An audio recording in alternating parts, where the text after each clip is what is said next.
Soutenir, défendre et informer la médecine générale. Voilà les objectifs déclarés du Collège de la médecine générale. 10 organisations pour une voix unie, celle de la médecine générale en Belgique francophone. Mais qu'en pense le docteur Didier Gillet, président du collège?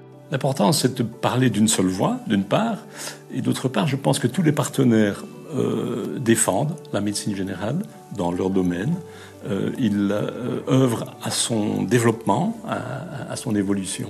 Et donc, c'est aussi très important d'échanger entre nous pour pouvoir un petit peu développer le futur de notre discipline. Donc, je résume, parler d'une seule voix et d'autre part, le dialogue entre les différents partenaires du collège. À ce sujet-là, je vous propose de passer la parole à ces différents partenaires.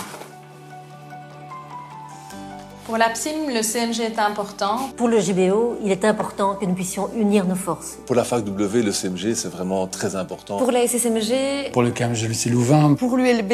Pour l'UNAMUR. Pour la MGF, le CMG, c'est important. Pour mon organisation, le CMG est important parce que... Il permet de réunir, de rassembler les forces vives de la médecine générale. C'est vraiment l'endroit où on peut rencontrer bien sûr les autres universités, mais aussi toutes les composantes de la médecine générale. C'est de faire des connaissances humaines et on sait très bien que c'est super important d'avoir des rapports humains pour faire avancer les projets. Donc ça a vraiment changé beaucoup de choses. Au niveau de la FMGB, ce qui nous intéresse beaucoup au collège, c'est de le voir un peu comme une coupole qui va favoriser la collaboration entre nos différentes associations. Ça va nourrir en fait nos missions au sein de l'université.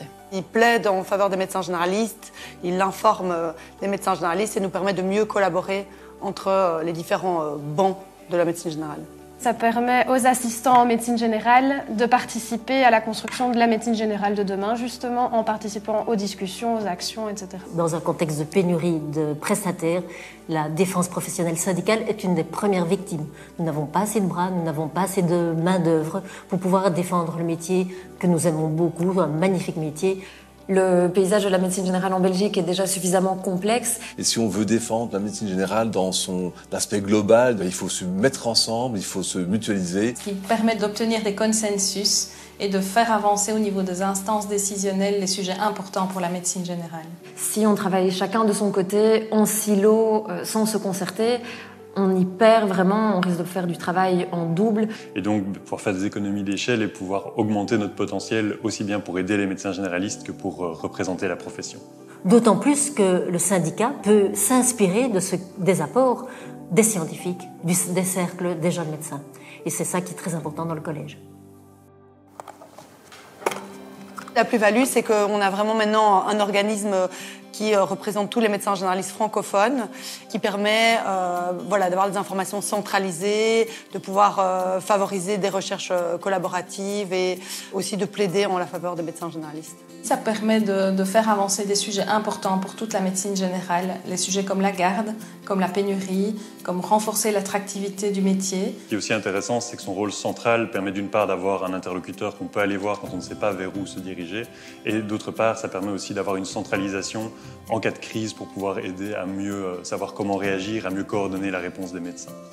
Justement, comme on se concerte, qu'on partage et qu'on échange, le collège permet à la médecine générale de s'exprimer d'une voix unique et beaucoup plus forte. Ça lui donne plus de crédibilité et chacun des médecins généralistes va en bénéficier. C'est comme un dossier médical, c'est comme un généraliste, le CMG. Il faut que tous les rapports de spécialistes convergent dans le dossier du patient et c'est le généraliste qui est le mieux à même à soigner son patient dans son ensemble. Eh bien ici, le patient, c'est la médecine générale, le généraliste, c'est le CMG.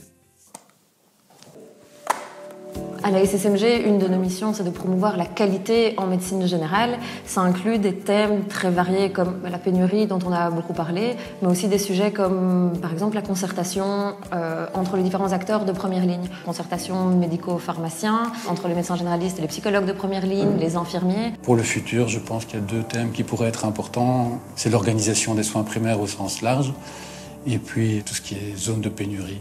On se sent très concernés par la problématique notamment de la pénurie parce que ça signifie prendre des décisions qui auront des impacts assez importants sur les médecins généralistes en formation justement. C'est une prise en charge transversale que ce soit aussi bien politique que chez les médecins en formation, les médecins maîtres de stage. Il y a 2 sujets qui sont importants à porter au sein du CMG.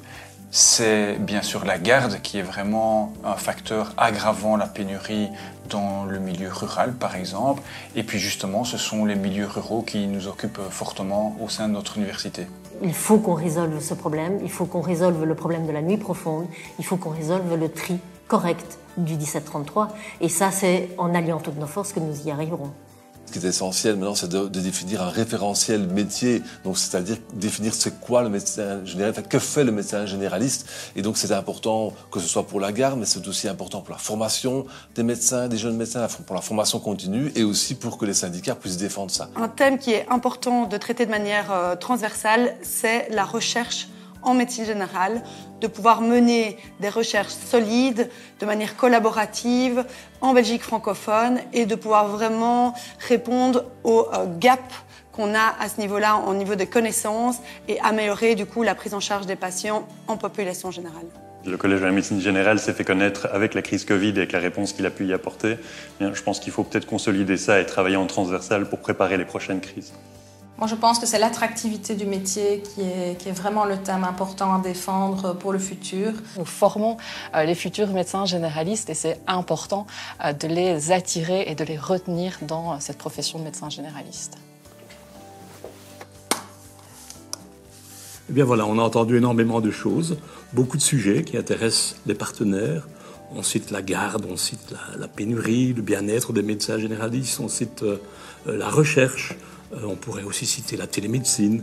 Ça fait beaucoup de travail. Alors maintenant, on peut se retrousser les manches dans un esprit de dialogue et on peut se mettre au travail. Voilà, vous savez tout, ou presque, sur le Collège de la médecine générale. Alors, convaincu? On en discute? À bientôt.